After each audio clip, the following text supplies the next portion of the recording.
చారిత్రక ఉస్మానియా హాస్పిటల్ ఆవరణలో ఉన్నటువంటి నర్సింగ్ హాస్టల్ భవనం ప్రస్తుతం శిథిలావస్థకు చేరి విద్యార్థులకు తీవ్ర ఆందోళన కలిగిస్తోంది. హాస్టల్ గోడలకు పెచ్చులు ఊడిపోయి ఇటుకలు స్పష్టంగా కనిపిస్తున్నాయి. గోడల పగుల నుంచి మొక్కలు మొలిచి పెద్దవిగా పెరగడంతో భవనం ఎంత ప్రమాదకరంగా ఉందో తెలియజేస్తుంది.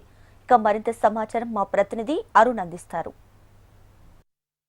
ఉస్మానియా హాస్పిటల్ ఆవరణలో ఉన్నటువంటి నర్సింగ్ హాస్టల్ పరిస్థితి మాత్రం అధ్వానంగా తయారైంది. మొత్తం ఈ హాస్టల్ పరిస్థితి కూడా మొత్తం గోడలకు సంబంధించి పెచ్చులు ఊడిపోయిన ఘటన మనకు కనిపిస్తుంది. ప్రస్తుతం ఉస్మానియా హాస్పిటల్కి సంబంధించి నర్సింగ్ హాస్టల్ ఆవరణలో మనం ఉన్నాము. బ్లాక్ నెంబర్ 2 దగ్గర ఉన్నాము. చూడొచ్చు మనం ఈ హాస్టల్కి సంబంధించి మొత్తం మెయిన్ గేట్ కూడా సరైన రీతిలో లేదు. గేట్కి సంబంధించి కూడా మొత్తం ఈ గేట్ కూడా ఇరిగిపోయిన పరిస్థితి కనిపిస్తుంది. చెక్కలు పెట్టి గేట్ని కవర్ చేస్తూ ఉన్నారు. అదేవిధంగా సరైన సెక్యూరిటీ లేని పరిస్థితి మనకు కనిపిస్తుంది. మొత్తం సీసీ కెమెరాలు కూడా అస్తవ్యస్తంగా ఉన్నాయి. సీసీ కెమెరాలకు సంబంధించి కూడా అవి వర్క్ ఉన్నాయో లేవో కూడా తెలియదు. మొత్తం మన పరిస్థితి మనం ఫస్ట్ బ్లాక్ నెంబర్ 2 దగ్గర ఉన్నాము. విద్యుత్కు సంబంధించి కూడా ఈ కరెంటు లైన్లు కూడా అస్తవ్యస్తమైన దీనాస్థితిలో పడి ఉన్నాయి. ఈ వైర్లు కూడా ఎలాంటి బావులు చూడడం లేదు.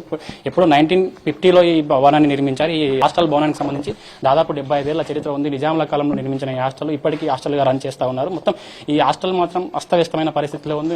అత్యంత దీనాస్థితిలో ఉంది. మొత్తం మీకు చూడొచ్చు మనం హాస్టల్ కు సంబంధించి ఈ 3 బ్లాక్లలో విద్యార్థులు ఉంటున్నారు. ఈ 3 బ్లాక్లకు సంబంధించి కూడా మొత్తం చెట్లు పెరిగిపోయిన పరిస్థితి కనిపిస్తుంది. మొత్తం ఈ చెట్లు పెరిగిపోయి ఒక చిట్టాడి లాగా మనకు ఇక్కడ కనిపిస్తుంది. మొత్తం అదేవిధంగా ఈ హాస్టల్ పై నుంచి ఎప్పుడు వర్షం పడితే మాత్రం ఎప్పుడు పైకప్పులు ఊడిపోతాయనే ఆందోళనలు కూడా విద్యార్థులు ఉన్నారు. హాస్టల్కి సంబంధించి కూడా ఇవి చూడొచ్చు మనం డ్రైనేజ్ లీక్ అయిన పరిస్థితి కూడా మనకు కనిపిస్తుంది. ఇప్పుడు ఇక్కడ దోమలు పెరిగి విద్యార్థులు కూడా ఆందోళన పడే అవకాశం ఉంది. ఉత్తమ పరిస్థితి హాస్టల్కి సంబంధించి కూడా ఇక్కడ విద్యార్థులు ఉన్నతాధికారులకు ఎన్నిసార్లు విన్నవించినా కూడా ఎవరు పట్టించుకోవడం లేదు. రాష్ట్రంలో పేరెందుకు అన్న ఉస్మానియా ఆసుపత్రి విద్యార్థులు ఈ వసతి గృహంపై కూడా దుస్థితి ఉండడంతో ఈ ఆరోగ్య శాఖ మాత్రం ఎలాంటి చర్యలు తీసుకోవడం లేదు. చూడొచ్చు మనం ఆ గ్రిల్లోకి సంబంధించి కూడా బట్టలు పెట్టుకొని వాళ్ళు కవర్ చేస్తా ఉన్న పరిస్థితి మనకు కనిపిస్తుంది. ఈ హాస్టల్ చూడొచ్చు మొత్తం గోడలు ఊడిపోయిన పరిస్థితి మనకు కనిపిస్తుంది. చెక్కలు మొత్తం ఎప్పుడైనా వర్షం పడితే మాత్రం అనేక ఇబ్బందులు పడే అవకాశం ఉంది. అయితే ఇప్పుడు దాదాపు ఈ హాస్టల్లో 400 మంది విద్యార్థులు అయితే విద్యను అభ్యసిస్తూ ఉన్నారు. ఇక్కడ ఎప్పుడైతే ప్రజలకు జాగ్రత్తలు చెప్పే హాస్టల్ యాజమాన్యమే ప్రజలకైతే ఎప్పుడైతే జాగ్రత్తలు చెప్తారో వాళ్ళే ఇలాంటి దీనస్థితిలో ఉన్నటువంటి భవనంలో అయితే ఉంటున్నారు. మొత్తం అయితే ఎప్పుడైతే వర్షం పడుతుందో అప్పుడు అందరినీ కూడా బయటికి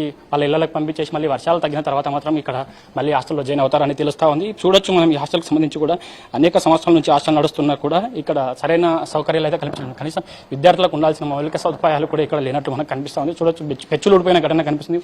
భవనానికి సంబంధించి మౌలిక సదుపాయాలు కూడా పూర్తిగా విఫలమైన అయితే కనిపిస్తుంది. మొత్తం ఆరోగ్య శాఖ మాత్రం వీటిపైన ఎలాంటి జాగ్రత్తలు అయితే చూపడం లేదు.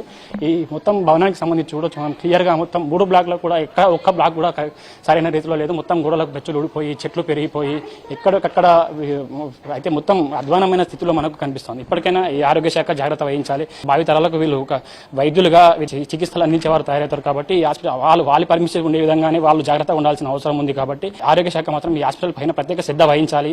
అదేవిధంగా హాస్టల్కి సంబంధించి కూడా అన్ని సౌకర్యాలు కల్పించాలని అయితే కోరుతున్నారు. కెమెరా పర్సన్ మల్లేష్తో అరుణ్, HFTV, హైదరాబాద్.